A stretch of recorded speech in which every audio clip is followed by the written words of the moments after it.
నువ్వే ఇచ్చిన బిడ్డే దూరమై మోడై మిగిలే ఈ తల్లి పరమేశ.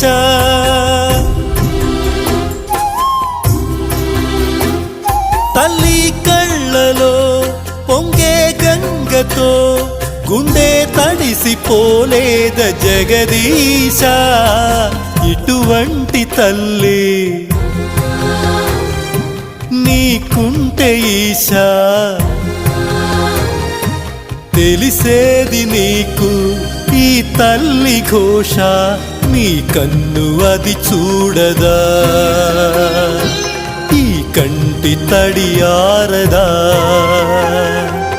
ఏ నోమునో చిందో, ఏ పూజ చేసిందో పరమేశ నీ వరము పొంది మురిసింది ఈ కన్న తల్లి.